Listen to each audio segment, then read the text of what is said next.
जिथे base villages असतात specially तिथे साधारणतः 3-4 साडेचारच्या दरम्यान ते पोहोचतात आणि सकाळी ब्रेकफास्ट करतात.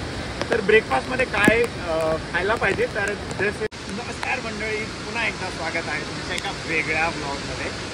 आजचा हा ब्लॉग नाही पण हा व्हिडिओ होऊ शकतो इन्फॉर्मेटिव्ह, ज्याच्यामध्ये काही टिप्स मी तुम्हाला देणार आहे.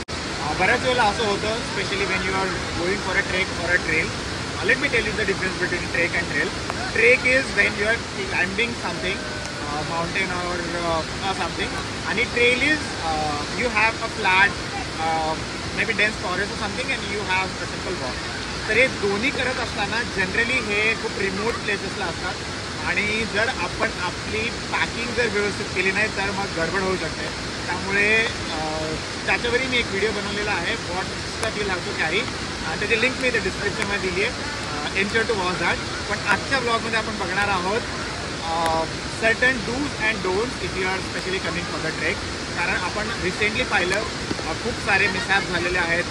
कुठेतरी इन्फ्लुएन्सर जरी तुटून मेल्या किंवा एक पूर्ण फॅमिली वाहून गेली. सो असे मिसहॅप होऊ नये म्हणून कुठली काळजी आपण घ्यायला पाहिजे त्याबद्दल आपण या ब्लॉगमध्ये बघणार आहोत.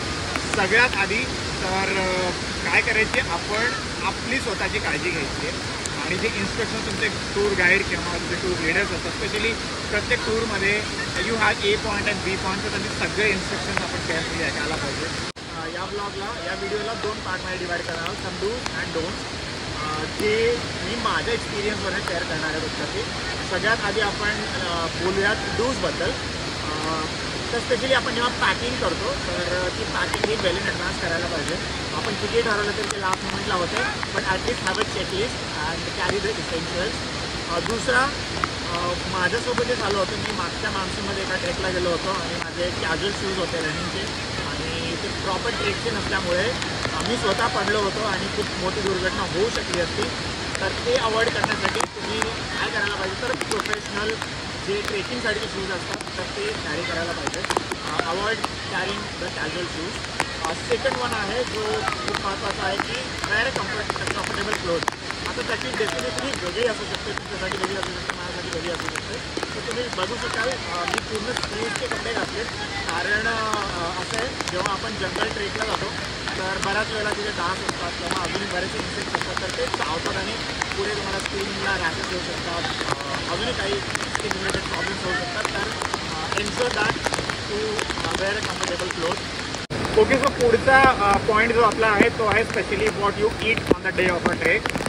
बऱ्याच वेळेला असं होतं जेव्हा डिस्टन्स जास्त असतं तर रात्रीला ट्रेक निघतात पुण्यातून साधारणतः 11-12ला आणि जिथे बेस विलेजेस असतात स्पेशली तिथे साधारणतः 3-4 साडेचारच्या दरम्यान ते पोहोचतात आणि सकाळी ब्रेकफास्ट करतात.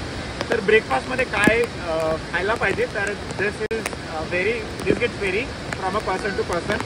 पण मला फक्त इथे सांगायचं आहे की what you can do is have something with you like a protein bar or any energy food which can give you sufficient energy. एक 2-3 तास तुम्हाला कंटिन्युअसली चालायचं असतं तर that you will have to ensure. कारण मागच्या 1-2 ट्रेकमध्ये मला असा अनुभव होता, ब्रेकफास्टला उपमा किंवा पोहे जनरली असतात. त्याच्या टूर ऑर्गनायझरची काही चूक नसते, पण आपण थोडंसं कॅरी करायला पाहिजे.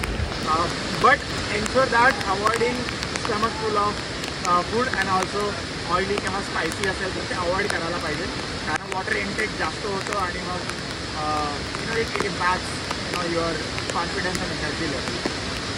Along with that what you can do is you can also have a basic medicine, but avoid eating or consuming any medicine which is not recommended to you.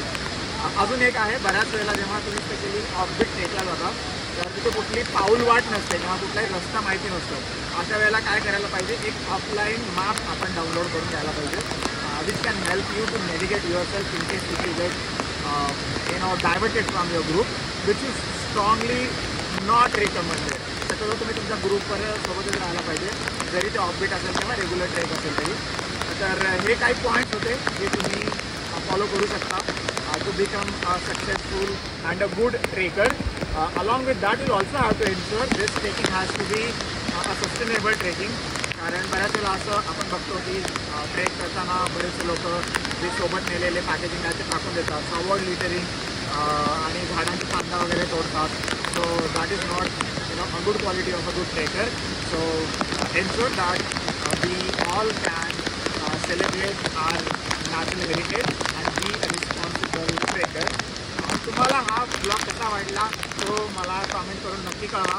अजूनही काही पॉईंट सुचवायचे असतील तर feel free to comment them down below in the comment section. I'll see you guys in another vlog. Until then, this is Sanjay. Thank you so much.